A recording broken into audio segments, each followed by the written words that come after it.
It is exactly 4 p.m. here at TV47. This is News Now, where we tell you all the stories that are making headlines right now, and it starts now with the highlights.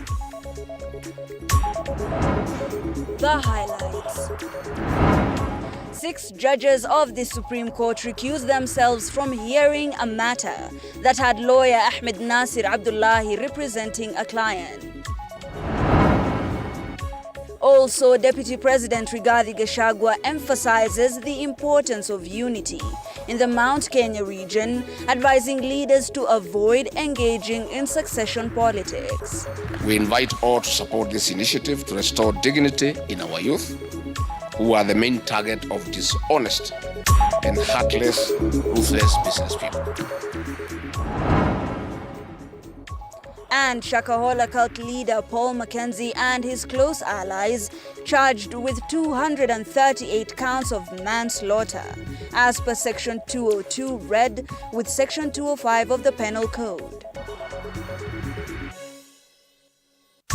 Welcome once again. My name is Hibak Said. To start us off, 95 suspects in the Shakahola case, including Paul Mackenzie, have today been arraigned at the Mombasa Law Courts before the Chief Magistrate Alex Ithuku, as they took their plea on a total of 238 counts of manslaughter charges against them. The charges, including their statement, have been read in general, while those who plead guilty have been required to raise their hands. All of the suspects have, however, pleaded not guilty to the defenses, which are contrary to Section 202, as read with Section 205 of the Penal Code. Tomorrow, a total of 39 suspects will be charged before the Tononoka Children's Court in Mombasa, where they will be charged with offenses of torturing children, injuring children, abusing children, as well as the offenses of violating children's rights to education.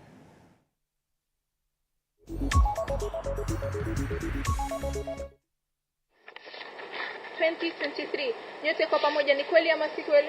Si kweli. Anayekubaliana na mashtaka haya atainua mkono wake juu. Shtaka 147. Nyote kwa pamoja mlishtakiwa kwa kosa la kuua bila kukusudia, ambalo ni kinyume na sheria. Maelezo ya mashtaka ni kuwa tarehe tofauti kati ya mwezi wa Januari mwaka 2021 na ule wa mwezi wa 9 mwaka 2023 jiji cha Shakahola, Malindi, jimbo la Kilifi, kwa kutekeleza makubaliano ya kujiua kwa lengo la vifo vyenu pamoja na wengine ambao hawapo kotini, mulishirikiana kumuua mwanamke mtu mzima alitambulikana kwa mwili kama MLD/site LXXIX177I/12623. Nyote kwa pamoja ni kweli ama si kweli? Si kweli. Anayekubaliana na mashtaka haya atainua mkono wake juu. Shtaka la 148. Nyote kwa pamoja mlishtakiwa kwa kosa la kuua bila kukusudia, ambayo ni kinyume na sheria. Maelezo ya mashtaka ni kuwa kati ya tarehe tofauti kati ya mwezi wa Januari mwaka 2021 na ule mwezi wa 9 mwaka 2023 kijiji cha Shakahola, Malindi, jimbo la Kilifi, kwa kutekeleza makubaliano ya kujiua kwa lengo la vifo vyenu pamoja na wengine ambao hawapo kotini, mlishirikiana kumuua mwanamke asiyejulikana. Mwili wake ulitambulika kama MLD/site CLIV286/18/7/2023. Nyote kwa pamoja ni kweli ama si kweli? Si kweli. Anakubaliana na mashtaka haya atainua mkono wake juu. Shtaka la 149. Nyote kwa pamoja mlishtakiwa kwa kosa la kuua bila kukusudia, ambayo ni kinyume na sheria. Maelezo ya mashtaka ni kuwa tarehe tofauti kati ya mwezi wa Januari mwaka 2021 na ule wa mwezi wa 9 mwaka 2023 kijiji cha Shakahola, Malindi, jimbo la Kilifi, kwa kutekeleza makubaliano ya kujiua kwa lengo la vifo vyenu pamoja na wengine ambao hawapo kotini, mlishirikiana kumuua mwanamke mtu mzima. Mwili wake umetambulika kama MLD/site CXLIX287/19/7/2023. Nyote kwa pamoja ni kweli ama si kweli? Si kweli. Anayekubaliana na mashtaka haya atainua mkono wake juu. Shtaka la 150. Nyote kwa pamoja mlishtakiwa kwa kosa la kuua bila. Right, back to the capital where the National Assembly Housing Committee held a public participation and involvement forum in KICC Nairobi to get the views of the public on what amendments should be made on the Housing Bill 2023, which enabled the Affordable Housing Program. Now, the Affordable Housing Program, or the Affordable Housing Scheme, has been supported with most of the citizens, saying regulations and measures should be put in place to ensure the common wananchi is not sidelined when the houses being built in the scheme are completed, following fears that the initial inhabitants of the poorly conditioned areas where other houses are being demolished could be sidelined instead of being prioritized. Now, they have said the affordable housing scheme has created employment, and they want the government to ensure raw materials being used are bought from the locals in the Juakali sector. We have presented our memorandum with the details.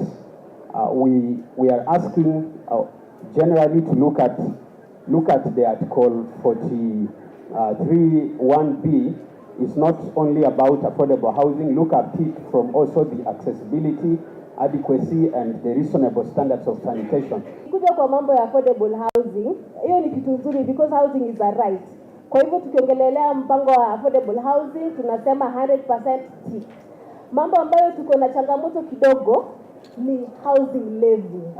Na tunasema housing levy because of its administration na how it will be managed. Na mimi mwenyewe nilikuwa naishi Kibera, lakini nashukuru serikali kwa kuleta hizo nyumba, kwa sababu sikujua hata kwa maisha yangu naweza kuwa na nyumba. Kwa mimi kitu mimi mradi na support. Si 100%, 1000% kama inakuaga. Na support kwa sababu kama sina kuambia sisi wale tukisema tutakaa tutasave pesa tukajenge ushago wetu uko pale. Moving on, the Supreme Court today declined to hear lawyer Ahmed Nasir Abdullahi Ahmed Nasir, who was on last week, barred from appearing before the Supreme Court had appeared in court to represent a family in a legal battle of a 2 billion Kenyan shillings land case with the family of the late President Daniel Moi. During the virtual hearing, the court, led by Chief Justice Martha Koome, said that they will not proceed with the matter if Ahmed Nasir is part of its defense or any other gadget belonging to the lawyer follows the proceedings. The court adjourned the case with 6 judges recusing themselves from the matter as long as Ahmed Nasir is the one on record. Now, the lawyer vowed to challenge the decision of the court at the East African Court of Justice.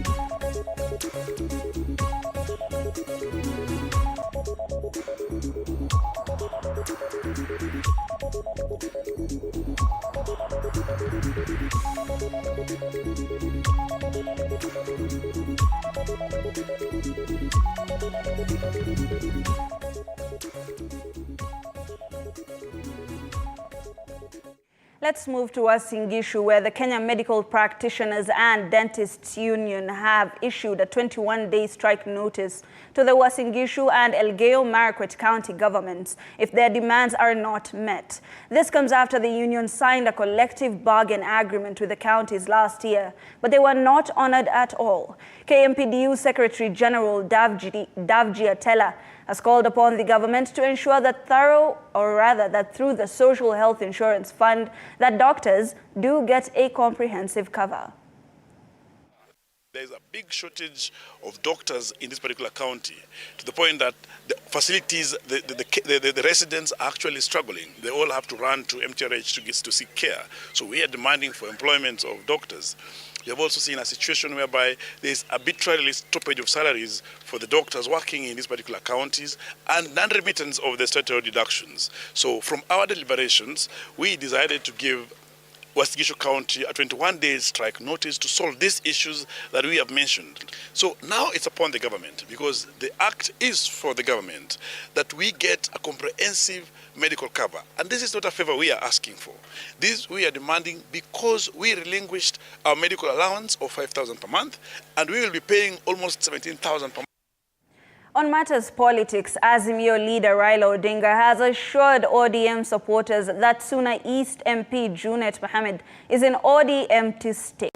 Odinga, who spoke in Tana River County in the ongoing ODM grassroots mobilization campaign, dismissed media reports of a fallout between ODM and the MP after reports emerged that the MP had been sent a show-cause letter for skipping party activities.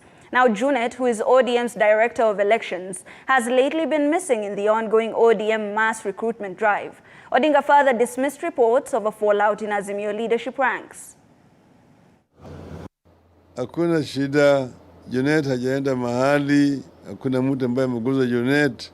Junet ndiyo Director of Campaign ya chama cha ODM.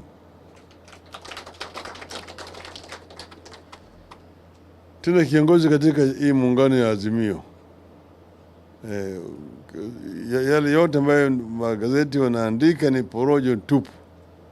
Kwa mfano maana wanasema ati Azimio inaenda kusambaratika. Ati Azimio wengine wanaanza mambo si ya vyama vyao, wengine wanaanza kujaribu, kuna utata juu ya kuteua nani ambaye atashika bendera ya ODM na kadhalika. Hayo yote ni wao wenyewe ndio wanataka hayo kuwe na shida katika Azimio.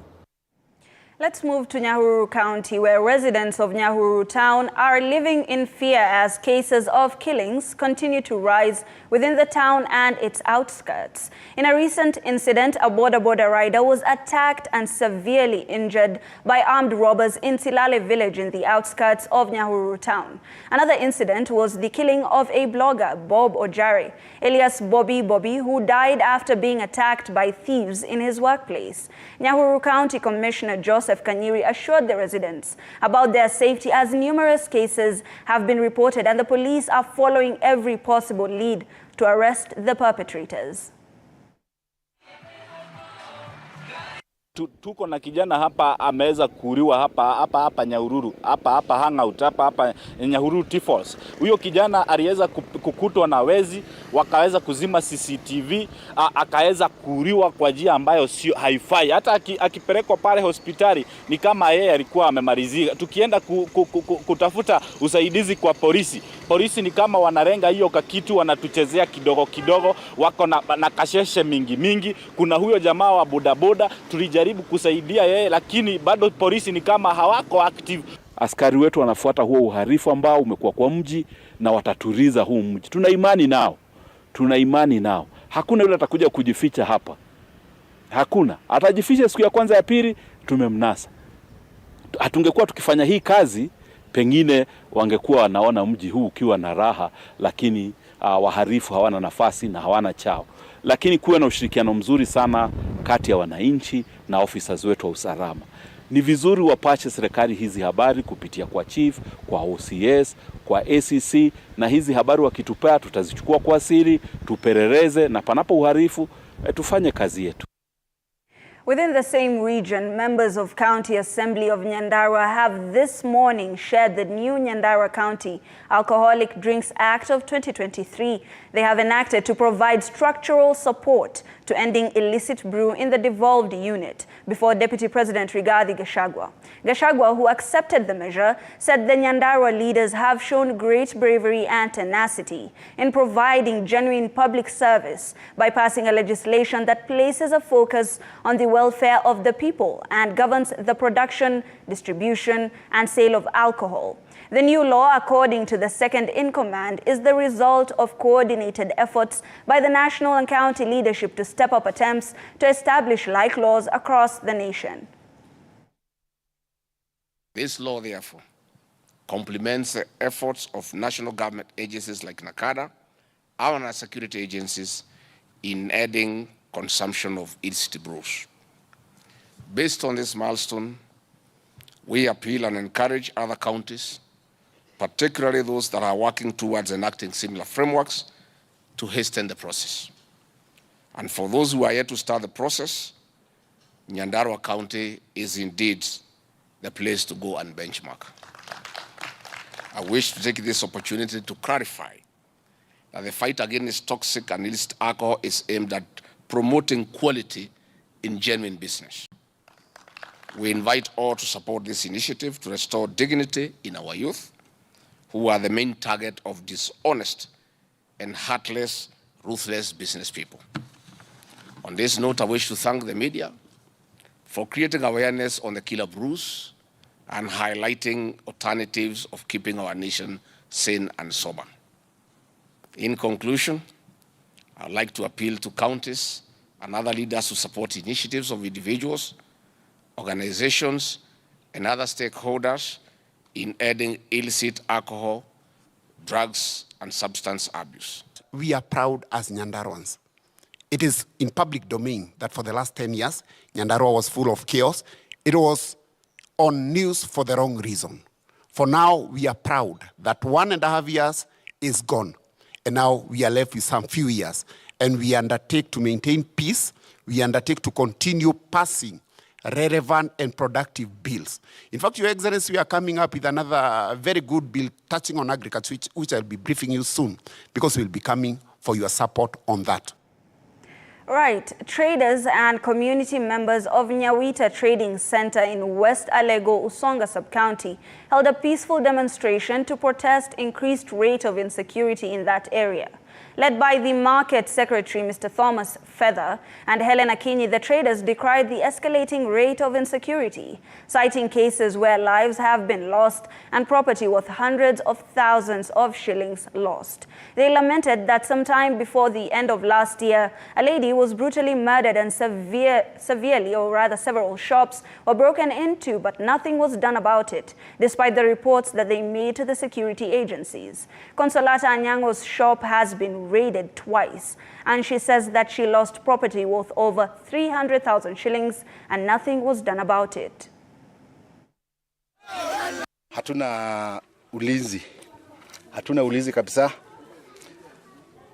Nikirudia nyuma kidogo, mwaka iliyopita tuliibiwa hapa. Mtu alipoteza maisha yake. Tuliita maaskari wale kuja, wakafanya kila kitu ambapo ingewaonyesha ni nani walifanya hiyo kitendo. Mpaka wale hatujajua ni wakina nani walifanya hiyo kitendo. Na ile habari tunayo, kuna mmoja wetu mwenye ilikuwa kitu saa 5, kuna mmoja wetu mwenye alikuwa hapo bado anafanya kazi. Wakati huyo msichana alikuwa na huyo msichana akaendelea na kazi yake. Yeye alipigwa akatoroka. Msichana walimlemea wakamuua.